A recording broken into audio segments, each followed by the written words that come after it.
one of the things was still we couldn't get them all out. Even in the first innings, though we all felt the wicket was very different to the first day wicket, but at the same time, you have played on flatter tracks and still you are supposed to get the batsman out, which we failed to. So that's an area, because to win a test match you need to get 20 wickets. There are plenty of positives also.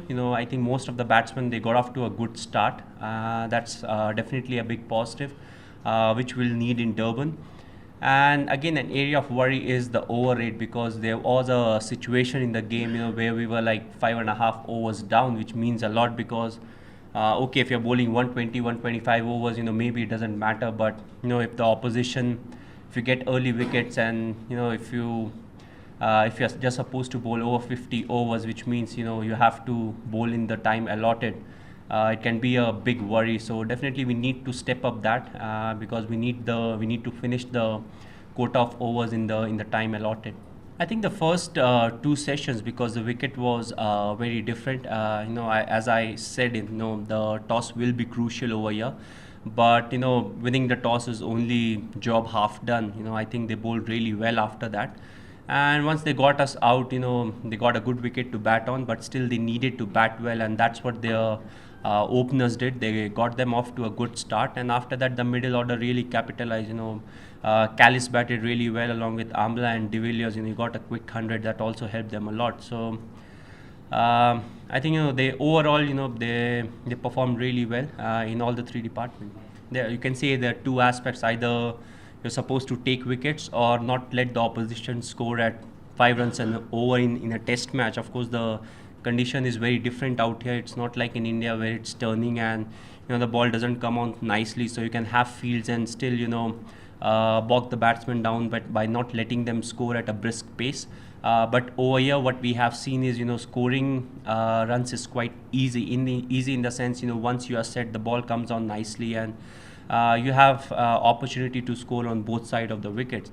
So that's also an area of concern, because if you're not getting wickets, it's very important not to let the opposition score at a brisk pace.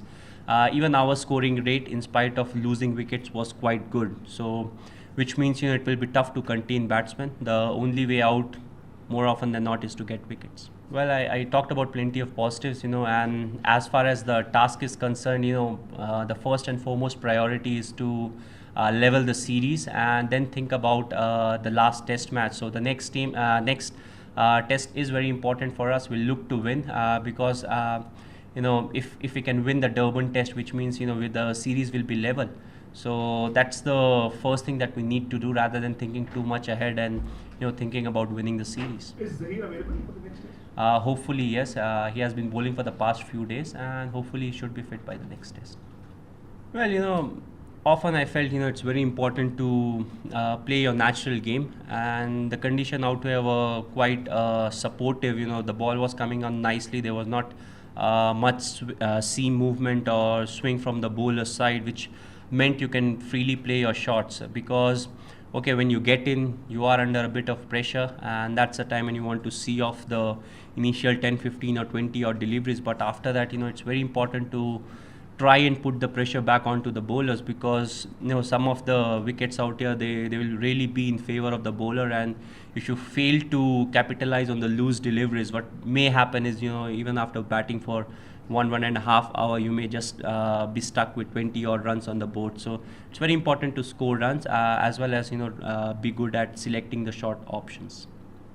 Well, it's always difficult, because it's not that when Zahir plays he always gets wicket, or he has always got wickets. But what is good with him, the amount of experience he has got, and the way he comes up with new plans and changes his plans during the course of the game. It's always difficult to predict the performance of an individual, and especially we talk a lot when an individual is not present at that point of time. So it's a difficult question to answer, whether if Zahir was there, what would have happened.